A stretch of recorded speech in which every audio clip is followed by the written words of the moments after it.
O cheiro de feijão tropeiro e frango assado preenchia a cozinha da mansão Mendes. Era um aroma familiar, reconfortante, que sempre me lembrava dos dias em que a vida era mais simples e a mesa estava mais cheia. Eu mexia a panela no fogão, tentando não pensar no fato de que provavelmente comeria esse jantar sozinha novamente. Meu mundo havia encolhido para o tamanho do quarto de empregada nos fundos da propriedade, um pequeno anexo separado da enorme mansão que eu havia ajudado a construir com meu trabalho durante 15 anos. 15 anos atrás, depois que meu negócio faliu e precisei recomeçar do zero, aceitei o trabalho de babá na casa dos Mendes. Você é experiente, Lúcia. Você é perfeita para cuidar do nosso filho, Marina me disse com aquele sorriso doce que me conquistou no primeiro dia. Eu queria um novo começo, uma chance de reconstruir minha vida longe dos holofotes e das traições do mundo corporativo. Mas em vez de paz, encontrei apenas outra forma de invisibilidade. Agora eu vivia ali, tentando ser útil, como uma velha peça de mobília que é sentimental demais para jogar fora, mas não combina mais com a decoração. A porta da cozinha se abriu com um rangido. Uma rajada de ar frio do ar-condicionado invadiu o calor da cozinha, seguida por Dr. Rafael e Isabela. Eles pareciam tensos. Rafael não conseguia me olhar nos olhos, mexendo no botão do blazer Armani, enquanto Isabela, por outro lado, carregava-se com uma tragédia exagerada. Ela jogou a bolsa Prada em uma cadeira sem nem mesmo um olá e suspirou pesadamente, como se carregasse o peso de todos os ancestrais nas costas. Lúcia, precisamos conversar, Rafael começou, mas sua voz tremia. Ele olhou para Isabela, procurando apoio. Isabela imediatamente assumiu a liderança. Dona Lúcia, temos uma crise.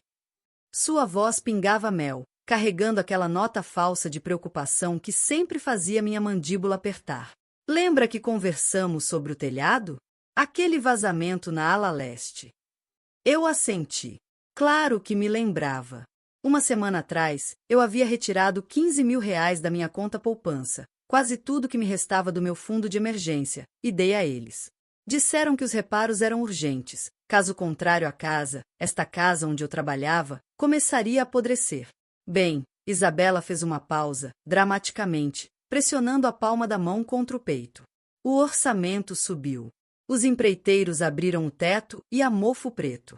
As vigas estão podres. Basicamente, está tudo comprometido, e até tivemos que colocar dinheiro do nosso próprio bolso. Permaneci em silêncio, esperando o golpe. Eu o sentia chegando, da mesma forma que você sente uma tempestade nas articulações muito antes do primeiro trovão. E para onde isso está levando? Perguntei calmamente, baixando o fogo debaixo da frigideira. Não podemos levá-la no cruzeiro, Isabela soltou de uma vez. Por uma fração de segundo, o triunfo brilhou em seus olhos antes que ela o mascarasse com arrependimento. O dinheiro simplesmente não está aí, Lúcia. Você entende? Os preços dos ingressos subiram, e agora com esse reparo, Dr. Rafael e eu mal conseguimos juntar o suficiente para nós mesmos. Precisamos descansar, respirar. Nossos nervos estão arrasados. Rafael finalmente olhou para mim. Culpa nadava em seus olhos, misturada com medo de Isabela.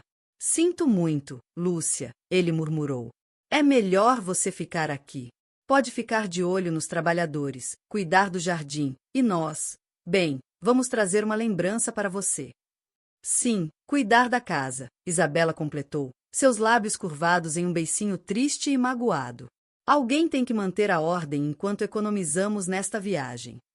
Olhei para ela e senti um estranho vazio. Não havia ressentimento, nem raiva, apenas uma clareza fria. Meu olhar deslizou para seu pulso. Isabela ajustou o cabelo e a manga da blusa de seda cor de vinho desceu. Em seu pulso, uma pulseira brilhava. Uma fina corrente de ouro branco pavimentada com diamantes. Uma pulseira de tênis. Eu conhecia aquele design. Eu conhecia a joalheria. Eu conhecia o preço. Aquilo não era bijuteria. Era uma peça que custava pelo menos 3 vezes os reparos sobre os quais ela acabará de chorar. Ela percebeu meu olhar e rapidamente puxou a manga para baixo, mas era tarde demais. Tudo bem, eu disse. Minha voz estava firme. Até para mim, soou inesperadamente calma. Se não há dinheiro, não há dinheiro. Vocês dois vão descansar. Eu cuido da casa. Eles trocaram olhares. Esperavam lágrimas, viagens de culpa, súplicas. Minha compostura os desconcertou, mas o alívio superou a suspeita. Então está resolvido. Isabela se levantou instantaneamente, esquecendo o ato da tragédia. Precisamos correr e fazer as malas. Partimos cedo, amanhã de manhã. Não precisa oferecer a comida. Estamos fazendo jejum antes da viagem. Eles saíram, deixando-me no silêncio da cozinha esfriando. Passei a noite fazendo minhas tarefas habituais. Lavei a louça, limpei a mesa. A escuridão lá fora se intensificou, transformando o jardim em uma fotografia em preto e branco. Perto da meia-noite, juntei o lixo para levá-lo aos contêineres próximos ao portão principal. Estava fresco lá fora. O vento tombava folhas secas pela entrada da garagem. Aproximei-me da grande lixeira usada pelos residentes da casa principal, Dr. Rafael e Isabela. A tampa estava entreaberta. Rafael devia ter jogado algo às pressas antes de dormir. O vento pegou uma bola de papel amassada caindo da lixeira e a rolou até meus pés. Abaixei-me e a peguei. Era papel pesado, amassado em uma esfera descuidada. Eu queria apenas jogá-la de volta, mas algo, talvez a qualidade do papel, muito grosso para um recibo de supermercado, me fez pausar. Alisar a folha. O poste de luz acima era fraco, mas as letras e números eram distintos. Era uma fatura da Amazônia Navegações. Data: ontem. Pagador: Dr. Rafael Mendes. Memorando: reserva. Grande suíte master no navio fluvial, o Esmeralda Amazônica. Total: R$ 15.000. O mundo ao meu redor congelou. Os sons da noite, o farfalhar das folhas, um cachorro latindo à distância, desapareceram. Apenas os números no papel permaneceram. 15.000, exatamente o valor que eu lhes havia dado 3 dias atrás. Meu dinheiro. Eles não estavam consertando o telhado. Não havia mofo. Simplesmente pegaram meu dinheiro para comprar uma luxuosa viagem de férias e me disseram na minha cara que eu era um peso morto, um fardo a ser deixado cuidando da casa enquanto bebiam champanhe com minhas economias de vida. Meu peito não apertou. Meu coração não pulou uma batida. Pelo contrário, começou a bater de forma constante, poderosa, ritmicamente, como um enorme motor a diesel de navio ganhando impulso. As lágrimas que poderiam ter aparecido para uma babá comum evaporaram, queimadas pela chama gelada da realização. Isabela pensou que havia derrotado uma velha fraca. Rafael pensou que Lúcia iria aguentar e perdoar tudo. Eles esqueceram quem eu era antes de colocar um avental e começar a cuidar de crianças. Eles esqueceram que o nome Tavares costumava ser falado com reverência no mundo da navegação e logística fluvial. Eles esqueceram que eu construí um império antes de perdê-lo para sócios traiçoeiros. Dobrei cuidadosamente a fatura e a coloquei no bolso do meu casaco. Então voltei para o quarto de empregada, tranquei a porta e fui para o quarto. Da gaveta inferior da minha comoda, debaixo de uma pilha de toalhas de mesa de linho antigas, puxei uma agenda de couro vintage. Cheirava a couro envelhecido e papel caro. Abri na primeira página. Havia apenas um número escrito ali, um número que eu não discava há 12 anos. Uma linha direta, um canal pessoal. Peguei o telefone. Tocou por um longo tempo, mas eu sabia que alguém iria atender. Mesmo no meio da noite, para mim, ele atenderia. Falando. Uma voz masculina rouca e surpresa respondeu. Quem está nesta linha? Alô, Ciprim, eu disse. Minha voz era dura como aço. Aqui é Lúcia Tavares. Preciso exercer minha cláusula executiva de substituição e preciso de uma cabine no Esmeralda Amazônica agora mesmo. Lúcia. Silêncio pesado e tangível ficou suspenso na linha. Senhora Tavares, é realmente a senhora? Sim, sou eu. Não pergunte por que estou ligando. Apenas ouça. Preciso da estrutura de propriedade atual do Grupo Navegações Rio Mar imediatamente. 1 minuto depois, soube algo que me fez sorrir genuinamente pela primeira vez em 2 dias na escuridão do meu quarto. A linha de cruzeiros que possuía o Esmeralda Amazônica não era apenas uma parceira. Era uma subsidiária que havíamos adquirido 15 anos atrás, quando eu estava no comando. E de acordo com os documentos que Ciprim retirou dos arquivos, minhas ações de sócia silenciosa se estendiam a ela também. Legalmente, eu não estava apenas pedindo um favor. Eu estava me preparando para pisar no convés do meu próprio navio. As próximas 48 horas passaram em um modo que eu havia quase esquecido, mas que meu corpo lembrava instantaneamente. Eficiência fria e sem emoção. Enquanto Rafael e Isabela corriam pela casa discutindo sobre quais malas levar, eu travava uma guerra ao telefone, trancada no banheiro com a água correndo para disfarçar. Meu advogado, um velho amigo chamado Salomão, com uma voz tão rangente quanto uma roda de carroça sem óleo, inicialmente tentou me dissuadir de movimentos drásticos, mas quando expliquei a situação, ele apenas riu. Lúcia, você sempre soube como jogar o jogo longo. Faça do seu jeito. Vou preparar os papéis transferindo o controle operacional pela duração da viagem. O capitão Tadeus será notificado. Tadeus. Imeric Tadeus. Lembrei-me dele como um jovem imediato, honesto, reto como uma régua. Isso funcionava a meu favor. Entre as ligações, fiz as malas. Destranquei o armário de cedro no fundo, cuja chave pendia em meu pescoço com meu crucifixo. Lá, em sacos de vestuário de lona grossa, pendurava minha vida passada. Roupas que Isabela nunca havia visto, ou elas teria vendido ou roubado há muito tempo. Puxei um conjunto de calça de linho cor creme, tecido italiano, corte impecável. Para acompanhar, um lenço de seda com padrão abstrato em tons terracota e dourado. Sem roupões de casa, sem chinelos gastos. Se eu ia para a guerra, ia com uniforme de gala. Na manhã da partida, o caos reinava na casa principal.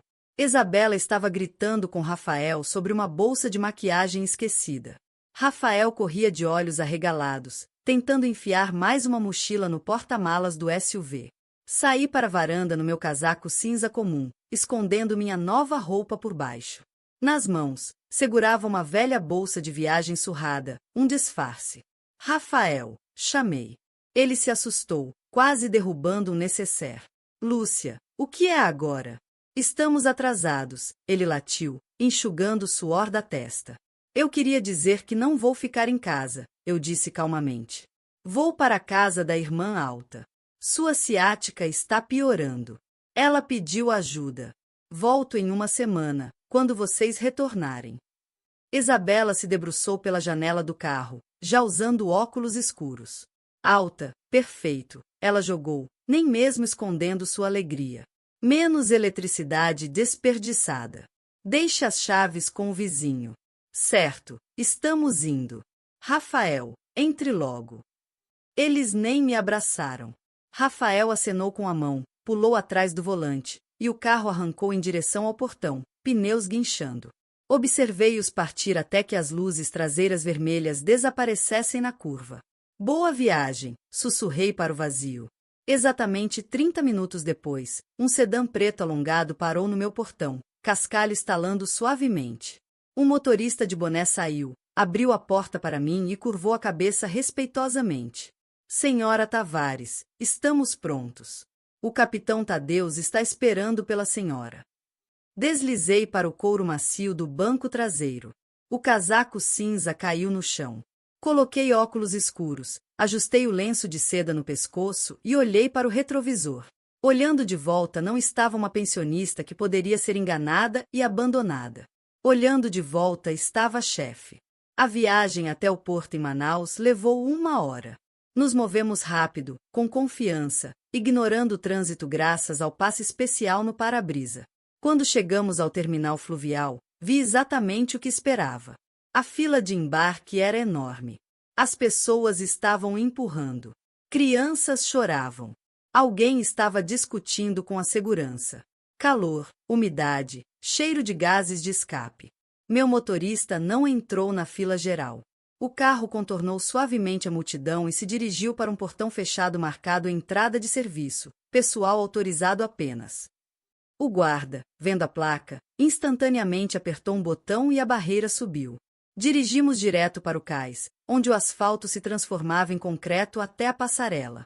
Vi-os a cerca de 50 metros de distância, atrás de uma cerca de arame que separava a zona VIP da massa geral.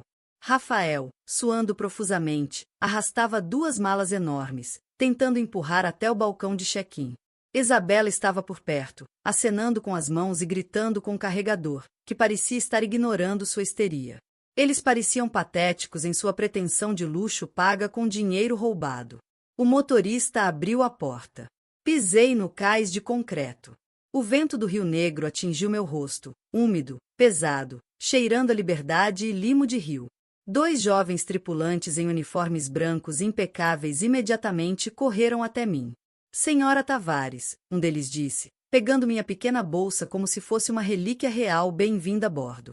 O capitão ordenou que sua bagagem fosse levada para a suíte do proprietário imediatamente. Por favor, siga-nos. Ajeitei meus óculos, e sem olhar para trás, para cerca onde meu patrão e sua amante lutavam por um lugar ao sol, subi na passarela.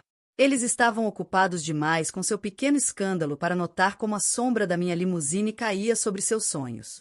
Entrei na suíte do proprietário, e a porta se fechou silenciosamente atrás de mim, cortando o barulho do porto. Silêncio perfeito reinou aqui, interrompido apenas pelo zumbido quase inaudível do ar-condicionado. O espaço era imenso. Uma sala de estar com janelas panorâmicas, um quarto terminado em mogno e uma saída privada para uma seção isolada do convés. Mas eu não estava interessada nos interiores que havia provado de catálogos 10 anos atrás. Eles pararam na porta da cabine 404, a suíte diamante, aquela pela qual eu havia pagado, pensando que estava salvando o teto da casa. Eles entraram. Mudei a câmera para a vista interior. Sim, as suítes tinham câmeras discretas nos cantos do teto para a segurança dos hóspedes e resolução de disputas. O áudio estava cristalino. Meu Deus do céu, Rafael! Isabela gritou, jogando a bolsa na enorme cama coberta com lençóis brancos como neve. Olha essa varanda! Olha esse banheiro!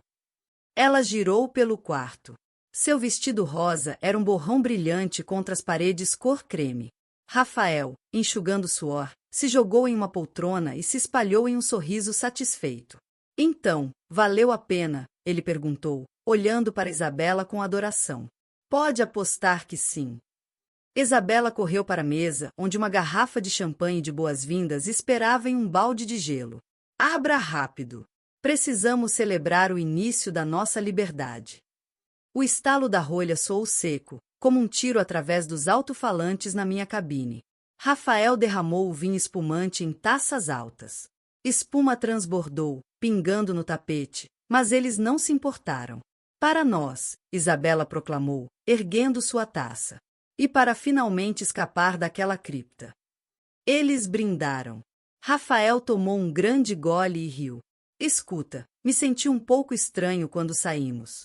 A Lucy estava apenas ali parada com aquela velha bolsa de compras. Isabela bufou, seu rosto se contorcendo em uma careta de desdém. Ela colocou a taça e se curvou, arrastando os pés, imitando uma caminhada trêmula. Sua voz mudou, tornando-se arranhada e lastimável. Uma caricatura da minha voz, embora eu nunca falasse assim. Ah, meus filhos, vocês vão. Eu fico aqui com os gatos. Cuido da casa. Economizo 1 centavo, ela murmurou. E ambos explodiram em gargalhadas. Ah, não aguento. Ela é tão ingênua, Rafael. Sem dinheiro. Ela engoliu e nem engasgou. A velha acredita em qualquer coisa que dizemos, desde que não a incomodemos. Ela provavelmente está sentada lá agora, tomando seu chá vazio e pensando, pobrezinhos. Bem, tudo bem. Deixe aguardar, Rafael acrescentou, servindo-se mais. Ar fresco é bom para ela, e nós somos realeza. Olhei para a tela sem piscar. Na minha mão estava uma xícara de café quente, e ela não tremia. Não senti dor, apenas nojo, como se observasse baratas que entraram no açucareiro. Eles se sentiam intocáveis. Pensavam que o mundo lhes pertencia. Tudo bem, chega de coisas tristes. Isabela despejou seu champanhe de uma vez. Vamos. Quero ver o restaurante. Dizem que o chefe é da França, e precisamos colocar a equipe no lugar imediatamente. Caso contrário, eles gostam de relaxar com os turistas. Eles saíram da cabine, batendo a porta. Vi no corredor como Isabela estralou os dedos sob o nariz de uma camareira que passava, exigindo que ela movesse o carrinho do caminho. Peguei o telefone interno e disquei um número curto. Capitão, eu disse. Sim, senhora Tavares. A voz de Imeric era nítida. Militar. Os hóspedes da 404 saíram da cabine. Inicie a fase 2. Embale suas coisas com cuidado, mas sem reverência extra, e bloqueie seus cartões-chave. Será feito. Recostei-me na cadeira. O show estava começando. 1 hora se passou. O sol começou a mergulhar em direção ao pôr do sol, pintando as águas do Rio Negro em ouro. O Esmeralda Amazônica soou sua buzina e partiu suavemente do cais. Rafael e Isabela estavam, a julgar pelas câmeras, aterrorizando um barman no deck intermediário, exigindo que ele refizesse coquetéis que, em sua opinião, tinham gelo demais. Quando voltaram, corados e satisfeitos consigo mesmos, para as portas de sua suíte para se vestirem para o jantar, liguei o som de volta. Rafael casualmente tocou seu cartão contra a fechadura. O indicador piscou vermelho. Ele franziu a testa, limpou o cartão na manga do blazer e tocou novamente. Vermelho. O que você está mexendo? Isabela perguntou impacientemente. Preciso usar o banheiro. Sim, desmagnetizou ou algo assim, Rafael resmungou, começando a ficar nervoso. Ele sacudiu a maçaneta. A porta estava bem trancada. Naquele momento, um comissário sênior, um jovem de postura perfeita e rosto de pedra, apareceu de trás da esquina como se por acaso. Problemas, pessoal? Seu cartão idiota não está funcionando, Isabela latiu. Abra a porta para nós imediatamente. Nossas coisas estão lá dentro. O comissário sorriu educadamente, mas seus olhos permaneceram frios. Ele puxou um tablet, verificou os dados e balançou a cabeça. Peço desculpas, senhora Costa. Houve um erro administrativo durante a reserva. Veja bem, esta suíte está reservada sob uma lista prioritária de acionistas. Ocorreu uma realocação de ativos. O quê? Os olhos de Rafael se arregalaram. Que ativos? Pagamos 15 mil. Esta é a nossa cabine. Infelizmente, o sistema anulou sua estadia nesta categoria. O comissário continuou imperturbável. Seus pertences já foram transferidos para uma cabine correspondente ao seu status atual de lealdade confirmada. Ele entregou a Rafael 2 chaves mecânicas comuns com etiquetas de latão pesadas. Estampado nelas estava o número 0012. Onde é isso? Isabela perguntou com desconfiança, sem pegar a chave. Deck inferior, senhora. Setor de popa, ao lado do bloco de engenharia. Você está brincando? Ela gritou tão alto que o eco saltou pelo corredor. No porão? Você quer nos enfiar no porão? Vou reclamar. Onde está o gerente? Onde está o capitão? O escritório administrativo fica localizado no deck solar na zona VIP. O comissário respondeu calmamente, apontando para as escadas. Mas receio que a decisão seja final. Isabela arrancou as chaves da mão do comissário e as jogou em Rafael. Vamos, ela sibilou, agarrando o marido pelo cotovelo. Vamos destruir esta operação de 2ª categoria. Vou processá-los. Eles vão rastejar de joelhos. Eles se viraram e, pisando como elefantes, correram em direção às escadas que levavam ao deck superior, onde, sentada em uma poltrona macia, apreciando o pôr do sol e o silêncio, eu os esperava. Ajeitei meus óculos, abri um volume de poesia francesa e tomei um gole de expresso. Passos nas escadas ficaram mais altos. A raiva estava se aproximando para se chocar contra os rochedos da minha realidade. A porta do deck solar VIP se abriu com tanta força que pareceu ter sido arrombada por um ariete. O estrondo do metal contra a parada magnética fez as gaivotas que circulavam preguiçosamente a popa se espalharem de medo. Eu nem me assustei, apenas virei uma página cuidadosamente, apreciando o farfalhar do papel grosso, e levei a xícara de porcelana aos lábios. Onde está esse maldito gerente? A voz estridente de Isabela cortou o ar fluvial, destruindo a harmonia do vento e das ondas. Exijo que alguém venha aqui imediatamente. Pagamos dinheiro, Rafael ecoou, sem fôlego pela corrida. Vocês não têm o direito de nos colocar numa casinha de cachorro. Eles irromperam no deck, prontos para esmagar e quebrar. Seus olhos procuravam febrilmente por uma vítima, alguém de uniforme para vomitar seu veneno. Mas o deck estava vazio. Apenas eu, sentada à mesa central sob um toldo de lona, e um garçom congelado a uma distância respeitosa com uma cafeteira de prata. Eles congelaram. A princípio, viram apenas uma silhueta. Uma mulher em um terno de linho branco impecável, um chapéu de aba larga e enormes óculos escuros cobrindo metade do rosto. Uma mulher irradiando paz e aquela confiança preguiçosa específica que só vem de dinheiro muito antigo.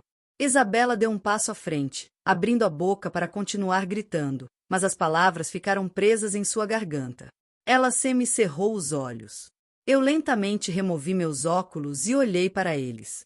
O silêncio pairando sobre o deck era mais alto que qualquer grito. Lúcia! Rafael exalou, seu rosto esticado, sua mandíbula caída, fazendo parecer um peixe bobo jogado na margem. Isabela empalideceu, depois ficou vermelha, manchas de raiva florescendo em seu pescoço. Você! Ela gritou. E naquele som, havia tanta descrença quanto raiva. O que você está fazendo aqui? Tomando café, Isabela, eu disse calmamente, colocando os óculos sobre a mesa ao lado do livro e verificando meu relógio. E apreciando a vista até vocês chegarem e estragarem tudo com seus gritos. Rafael deu um passo em minha direção, cerrando os punhos. Seu medo se transformou em agressão. A reação defensiva de um homem fraco, encurralado por suas próprias ilusões. Você está nos perseguindo? Ele gritou, cuspindo levemente. Você perdeu completamente a cabeça, velha louca? Saia daqui, sua perseguidora maluca. Como você chegou aqui? Com o dinheiro de quem? É nosso dinheiro. A realização atingiu Isabela. Ela voou para a mesa, seus olhos queimavam com um brilho fanático. Você roubou nosso dinheiro. Você não pagou pelo reparo. Comprou uma passagem para arruinar nossas férias. Era meu dinheiro, Isabela, respondi calmamente, sem levantar a voz. O dinheiro que economizei durante anos, que vocês dois roubaram de mim sob o pretexto de vigas podres. Sua bruxa. Isabela perdeu os restos de autocontrole. Ela se lançou pela mesa, tentando me agarrar pela lapela do blazer, para me sacudir da cadeira. Saia daqui! Segurança! Joguem essa mendiga para fora! Seus dedos com unhas longas e afiadas quase tocaram o tecido do meu terno quando uma voz como uma buzina de navio sacudiu o ar. Tire as mãos! Não foi um grito. Foi uma ordem dada num tom que não permitia um segundo de demora. Isabela recuou como se levasse um choque elétrico. Rafael encolheu a cabeça nos ombros. Das portas da ponte, o capitão Emeric Tadeus emergiu em seu uniforme de gala com listras douradas nas mangas e um cap. Ele parecia um penhasco. Atrás dele, 2 oficiais de segurança robustos. Tadeus passou pelo Rafael congelado sem nem olhar para ele e ficou entre mim e Isabela. Sua sombra cobriu minha ex-colega completamente. Tire as mãos da proprietária desta embarcação, ele trovejou, olhando para Isabela com desprezo não disfarçado. Rafael piscou, tentando digerir o que ouviu. Proprietária, ele repetiu, sua voz rachando. Ele riu nervosamente, apontando um dedo para mim. Capitão, o senhor está enganado. Esta é a babá da minha casa. Ela é uma aposentada. Ela só tem dinheiro para chá doce. Tadeus virou lentamente a cabeça para Rafael. Havia gelo em seu olhar. Senhor Mendes, ele pronunciou em um tom gélido. Permita-me esclarecê-lo. A senhora Lúcia Tavares é detentora da participação de controle na Navegações Rio Mar Holdings. Ela possui esta companhia de navegação, aquele porto lá atrás, e este barco fluvial da quilha Chaminé. Rafael balançou. Ele olhou para mim, depois para o capitão, depois de volta para mim. Em seus olhos, um mundo estava desmoronando. O mundo onde ele era esperto e astuto, e eu era velha e tola. Isso não pode ser, Isabela sussurrou, agarrando o encosto de uma cadeira vazia para se manter de pé. Ela não tem nada. Ela nos deu tudo. Tecnicamente, Tadeus continuou, implacavelmente terminando com eles. Vocês atualmente não estão num resort. Estão na sala de estar da senhora Lúcia, e a julgar pelo comportamento de vocês, são hóspedes não convidados que também cometeram um ato de agressão e invasão numa zona privada. Observei como o significado de suas palavras afundava. Não apenas a riqueza, mas o fato de que eles haviam roubado 15 mil reais de uma pessoa que controlava milhões. Roubaram trocados de um dragão que pensavam ser um lagarto. Lúcia. Rafael ofegou. Suas pernas cederam. Ele não sentou. Desabou. Seus joelhos atingiram o deck de teca com um baque surdo. Isabela se largou ao lado dele. Sua boca se abriu e fechou como um peixe, mas nenhum som saiu. Sua arrogância, sua superioridade, tudo evaporou, deixando apenas terror animal diante da mulher que continuava a mexer calmamente seu café com uma colherzinha.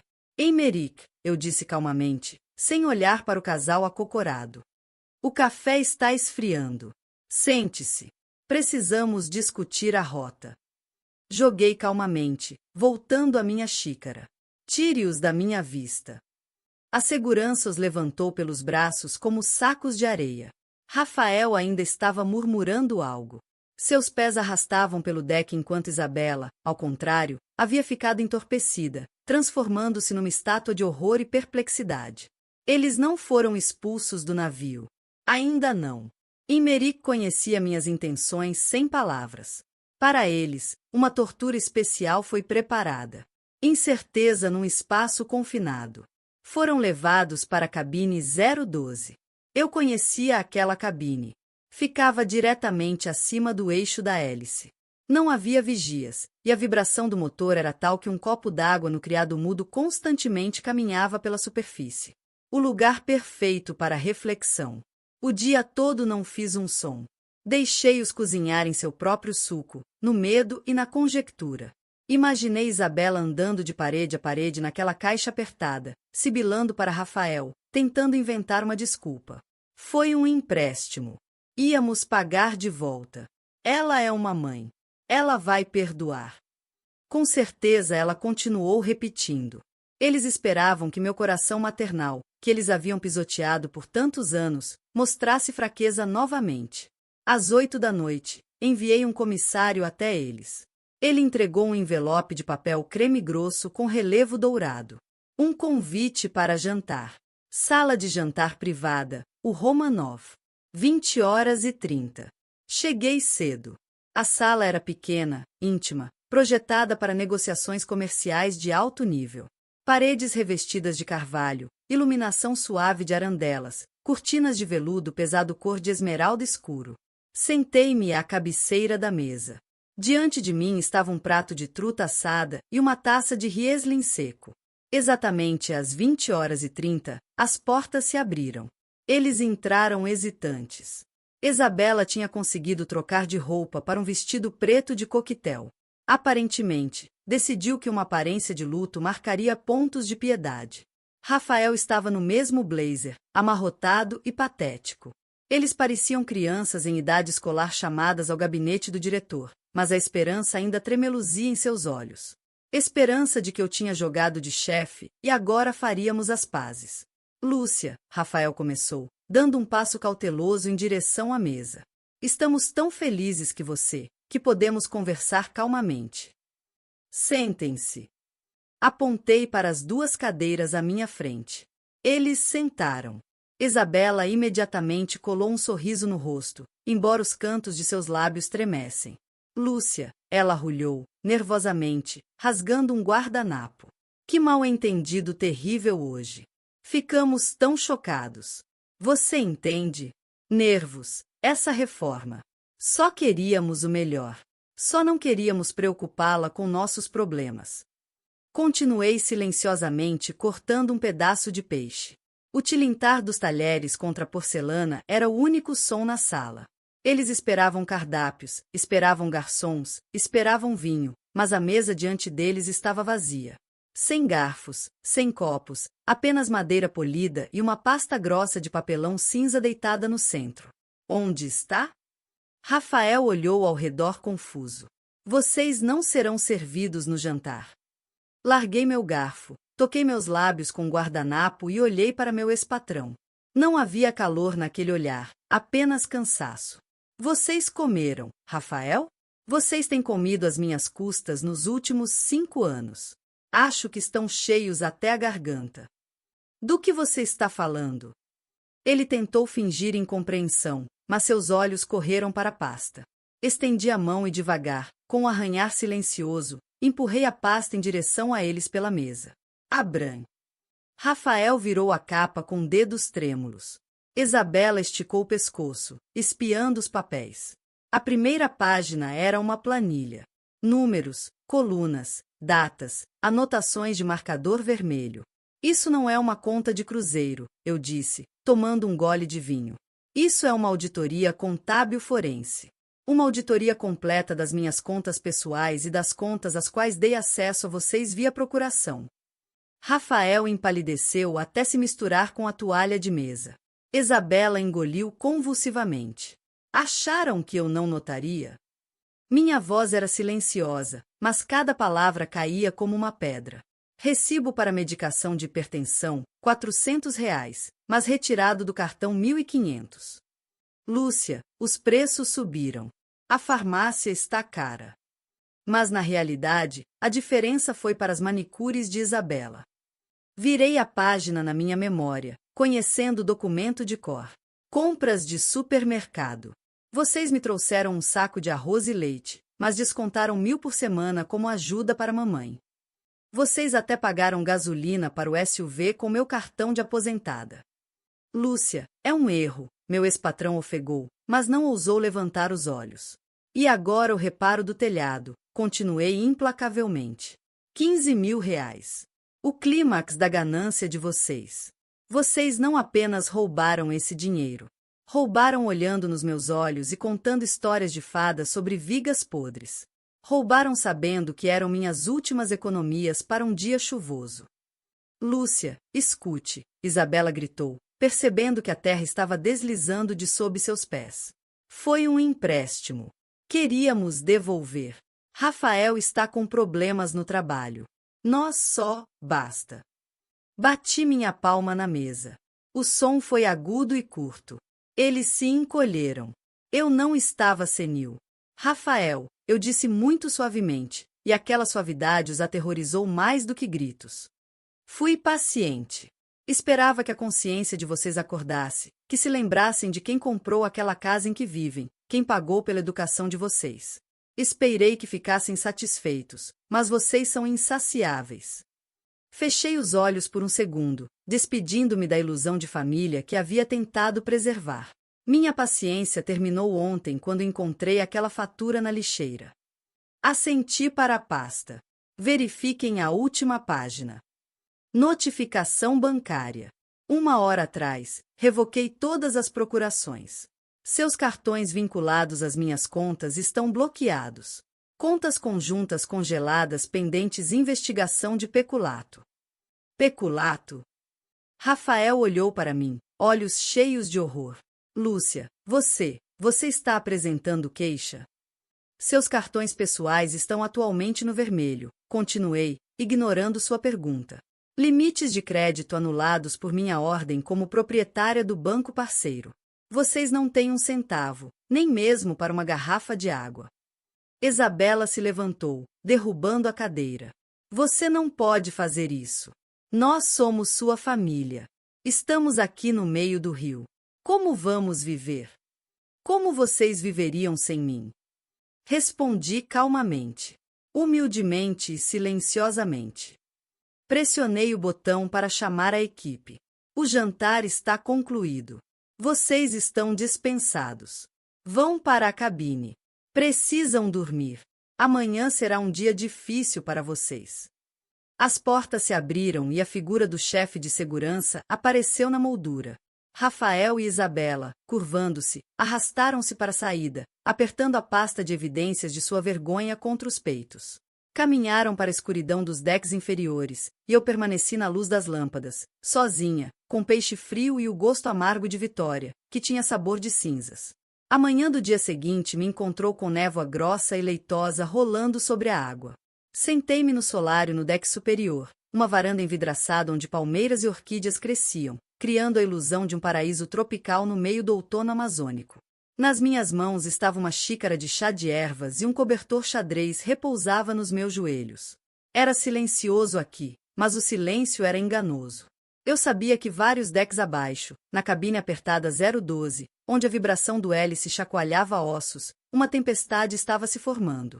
A segurança relatou que os gritos começaram à noite. Ratos encurralados sempre começam a se morder. Despidos de dinheiro, status e, mais importante, a ilusão de impunidade, Rafael e Isabela previsivelmente começaram a procurar alguém para culpar. E é claro, cada um via o outro como culpado. A porta do solário rangeu suavemente. Não me virei, continuando a observar a proa do barco fluvial cortar a folha cinza de água. Lúcia. A voz era silenciosa, trêmula, encharcada de lágrimas. Lentamente coloquei a xícara no pires. O tilintar da porcelana soou anormalmente alto. Virando a cabeça, vi Isabela. Ela parecia diferente. A postura arrogante havia sumido. O brilho predatório nos olhos desapareceu. Ela usava um vestido preto simples.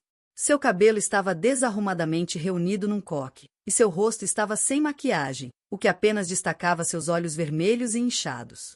Ela estava na entrada, torcendo nervosamente as mãos como uma colegial vindo confessar ter quebrado uma janela. Posso? Ela sussurrou. Eu indiquei a cadeira de Vime à frente. Sente-se, Isabela. Ela caminhou e sentou-se bem na beirada, curvando-se, tentando parecer menor. Não consegui dormir, ela começou, e uma única lágrima rolou pela sua bochecha. Rafael, ele surtou. Estava gritando, me culpando por tudo. Ela soluçou, cobrindo o rosto com as palmas. Observei esta performance com curiosidade desapegada, como uma espectadora de teatro que conhece o enredo de cor. Lúcia, você tem que me ouvir. Isabela tirou as mãos do rosto e olhou para mim suplicante. Eu não sabia. Juro por Deus, não sabia da escala. Rafael sempre dizia que era dinheiro dele, que eram bônus, negócios que deram certo. Eu acreditei nele. Ele é o homem, o provedor. Como eu ia saber que ele estava roubando da própria patroa? Ela se inclinou para a frente, tentando capturar meu olhar. Eu também sou uma vítima. Você entende? Ele me usou. Me forçou a viver no luxo para manter a imagem dele. Compre isso, use aquilo. Temos que nos encaixar. Eu só queria ser uma boa funcionária. E agora você pensa que sou um monstro. Sua voz se quebrou num sussurro. Eu te respeito, Lúcia. Sempre quis que trabalhássemos bem juntas. Mas Rafael, ele me virou contra você. Disse coisas horríveis. Nos isolou. Ele inventou a história do telhado. Eu disse a ele, não podemos pegar o último centavo da Lúcia. E ele riu e disse, ela não vai entender mesmo. Silenciosamente peguei o bule e servi uma xícara para ela. Vapor subia, cheirando a ervas e mentiras. Beba, eu disse uniformemente. Sua garganta está seca de tantas palavras. Isabela agarrou a xícara com ambas as mãos como uma pessoa se afogando agarrando um canudo. Obrigada. Você é uma santa, Lúcia. Não mereço sua bondade. Só quero que saiba que vou deixá-lo. Assim que voltarmos, vou pedir demissão. Não posso trabalhar com ladrão e mentiroso. Vou trabalhar. Vou pagar cada centavo de volta. Por favor, não me jogue fora da sua vida. Me dê uma chance de me redimir. Ela me olhou com olhos claros e devotados. Se eu não a conhecesse há 2 anos, poderia ter acreditado. Sua atuação era impecável. A vítima perfeita de um patrão tirano, vendo a luz e se arrependendo. Tomei um gole do meu chá, sentindo o calor se espalhar por dentro. Você é muito convincente, Isabela, eu disse pensativamente. Quase talentosa. Rafael realmente é fraco. Ele é um seguidor. Argila nas mãos de outra pessoa. O rosto de Isabela se iluminou. Ela decidiu que o anzol foi engolido. Sim, exatamente. Ele é fraco, e eu apenas caí sob sua influência. Mas há um detalhe. Larguei a xícara na mesa e peguei o tablet deitado ao lado de uma tigela de biscoitos. Esta embarcação tem sistemas de segurança muito modernos, especialmente nos compartimentos inferiores onde ficam as casas de máquinas e quartos da tripulação, onde vocês estão vivendo atualmente. Isabela congelou. O sorriso de esperança começou a escorregar lentamente do seu rosto, expondo medo. Devido ao ruído do motor e requisitos de seguro, continuei num tom professoral, deslizando meu dedo pela tela. Gravação de áudio roda 24/7 naquelas cabines em caso de emergências ou conflitos de passageiros. Pressionei um ícone de arquivo. O silêncio do jardim de inverno foi rasgado por uma voz aguda e histérica. A voz de Isabela, mas não a que estava sentada na minha frente agora. A real. A gravação foi feita à tarde da noite passada. Seu idiota, Rafael. Sua água-viva sem espinha. Você não conseguiu nem mentir direito, trovejou dos alto-falantes do tablet. Então a voz do meu ex-patrão foi ouvida, lastimável e defensiva. Isabela, abaixe a voz.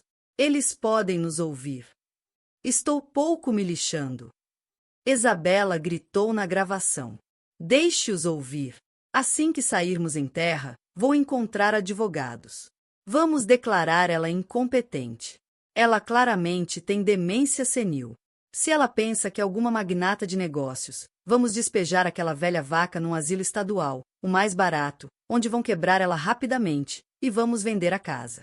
Não vou perder meu dinheiro porque você tem medo da patroa. Pressionei pausa.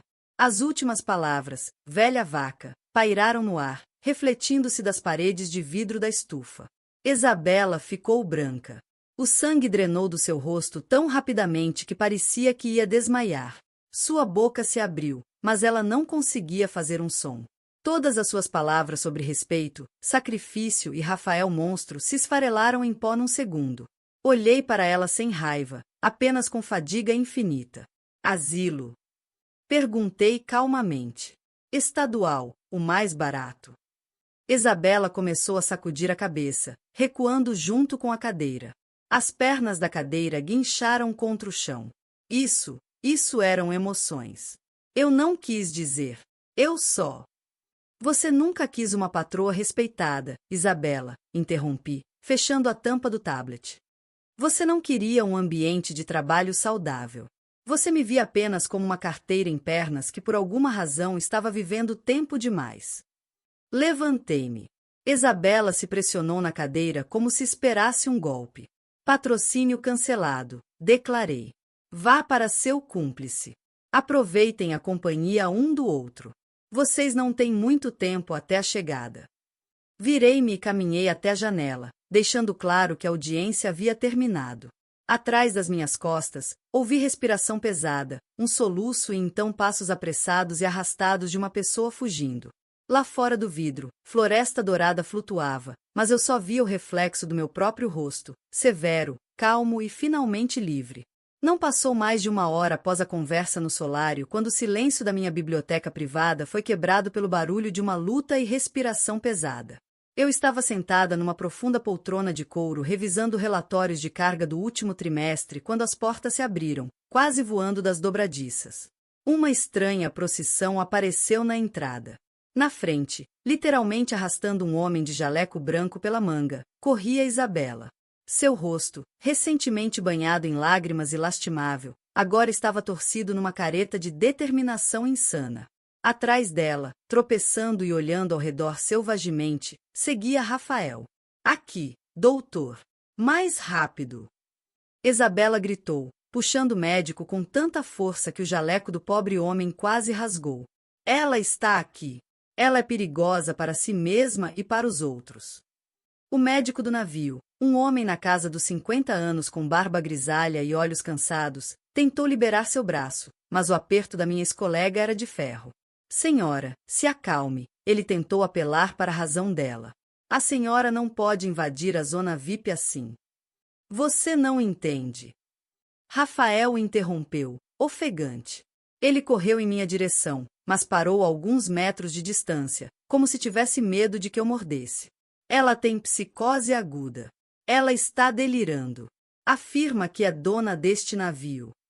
Isabela apontou um dedo para mim. Sua unha com esmalte lascado tremia. Olhe para ela, sentada como uma rainha embaralhando papéis. Ela tem demência, doutor. Paranoia progressiva com delírios de grandeza. Ela roubou o nosso dinheiro. Nos trancou no porão. Inventou alguma navegações Rio-Mar Holdings. Injete algo nela. Um sedativo. Haloperidol. Qualquer coisa para fazê-la parar de falar essas asneiras. Lentamente removi meus óculos de leitura e os coloquei em cima do relatório. O plano deles era transparente como vidro e tão frágil quanto. Se não podiam me persuadir e não podiam me intimidar, um caminho restava: declarar-me incompetente. Se o médico documentasse psicose aguda e delírio, eles, como parentes próximos, bem, não éramos parentes. Mas como empregadores, tentariam conseguir tutela temporária. E isso significaria acesso a contas, direitos de assinatura, controle sobre a velha louca. Era a última aposta deles. Tudo dentro. Doutor, exijo que documente a condição dela, Isabela continuou gritando, cuspindo saliva. Precisamos de um relatório médico para a tutela. Temos que salvar os bens dela antes que os doe num surto de loucura. Ela não entende onde está.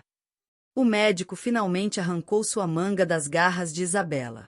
Ele ajustou o jaleco, endireitou o estetoscópio ao redor do pescoço e deu um passo à frente. Rafael olhou para ele com esperança. Vamos, doutor. Pergunte a ela. Pergunte de quem é este navio. Você verá por si mesmo. O médico suspirou pesadamente, tirou seus óculos de armação fina e os limpou com um lenço que tirou do bolso. Então ergueu os olhos para mim. Dançando naqueles olhos estavam faíscas de diversão. Ele estava tentando, sem sucesso, escondê-las atrás de uma máscara profissional. Boa tarde, senhora Tavares, ele disse numa voz suave e calma. Como está sua pressão arterial hoje? A pílula da manhã ajudou, respondi, sorrindo com os cantos dos lábios. Obrigada por perguntar, Dr. Beauchamp. Silêncio sepulcral caiu na sala. Isabela congelou com a boca aberta. Rafael piscou como se tivesse sido esbofeteado por uma mão invisível. Bom, boa tarde, doutora Beauchamp, ele gaguejou. Vocês se conhecem? O médico se virou para eles. Toda a sua suavidade desapareceu. Agora ele olhava para eles como sujeira grudada na sola de uma bota. Jovens, ele pronunciou num tom gelado. Sou médico pessoal da Lúcia há 22 anos. Gerenciei sua reabilitação após o derrame de seu marido. Monitoro sua cardiologia. Conheço cada sinal vital do corpo dela e cada neurônio no cérebro dela. Ele deu um passo em direção a Rafael e meu ex-patrão recuou, batendo na estante. Vocês afirmam que sua patroa tem demência? Dr. Beauchamp continuou, ainda tocando em sua voz.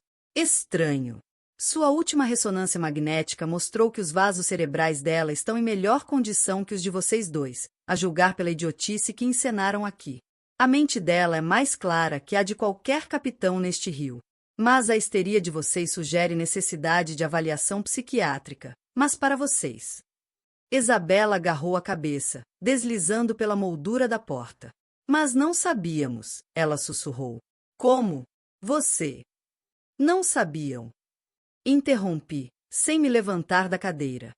Porque não se importavam. Por 20 anos, Dr. Beauchamp veio à casa uma vez por mês. Vocês alguma vez perguntaram de quem era o carro no portão? Vocês alguma vez perguntaram que remédio eu tomo? Não, vocês só viam a si mesmos. Dr. Beauchamp puxou um bloco de notas do bolso do peito, rapidamente escreveu algo, arrancou a folha e a entregou a Rafael. O que é isso? O ex-patrão perguntou entorpecido, olhando para o papel. Isso é uma conta, o médico explicou graciosamente. Por uma chamada de emergência falsa de um especialista sênior fora do horário para uma consulta não planejada sobre avaliação de saúde mental. A saúde mental da paciente é considerada perfeita. Meu tempo, no entanto, é caro. Rafael olhou para o número. Seu rosto ficou cinza. R$ 500, ele exalou. Não temos dinheiro. Os cartões estão bloqueados. Isso não é problema meu, Dr. Beauchamp deu de ombros, virando as costas para eles. A conta será anexada à dívida da cabine de vocês.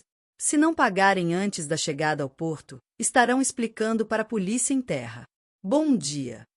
Ele piscou para mim e saiu da biblioteca, fechando silenciosamente a porta atrás de si. Fiquei sozinha com eles.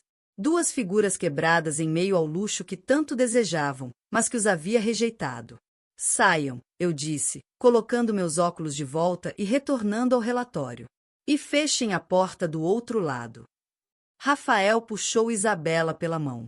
Ela caminhou como uma zumbi, olhando fixamente à frente. Eles saíram. O clique da fechadura soou como o último prego na tampa de seu caixão. Eles haviam perdido tudo, até mesmo o que nunca realmente tiveram. Olhei pela janela. A margem estava se aproximando. Ciprestes antigos e um velho atracadouro desgastado. O ponto final da rota deles e o começo da minha. O barco fluvial estremeceu por todo o corpo e parou, batendo com um baque surdo contra os para-choques de borracha do cais.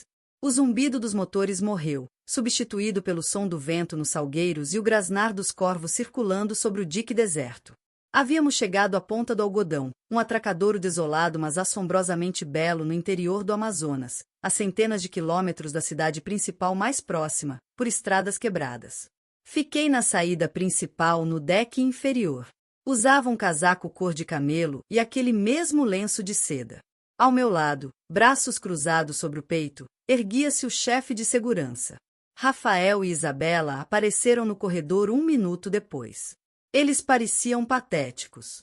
Amarrotados, olheira sob os olhos, nervosos. Ao me ver, Rafael se iluminou por um segundo. Esperança brilhou em seus olhos. A esperança estúpida e ingênua de uma criança que acredita que depois do castigo no canto, a mamãe definitivamente dará um doce. Lúcia, ele sorriu incerto. Chegamos. É uma excursão? Você decidiu nos perdoar e nos levar para ver os velhos campos de algodão? Dizem que a história aqui é poderosa. Isabela estava em silêncio, olhando cansadamente para a escotilha da passarela aberta. Este é o ponto de desembarque de vocês, eu disse secamente, não retribuindo seu sorriso. Saiam. Ah, ótimo! Rafael acenou, tentando fingir entusiasmo. Vamos dar uma volta. Tomar ar fresco. Vai ser bom para Isabela. Ela está totalmente arrasada. Vamos só pegar nossos casacos. Vocês não precisam voltar à cabine. A voz do chefe de segurança soou como um golpe de martelo. Senhor Mendes, Senhora Costa, saída. Eles congelaram. O ar frio de outono entrando pela rua lavou seus rostos, mas eles nem notaram. O que quer dizer, saída? Isabela sussurrou. Assenti para a passarela aberta. Vão. Vocês são esperados.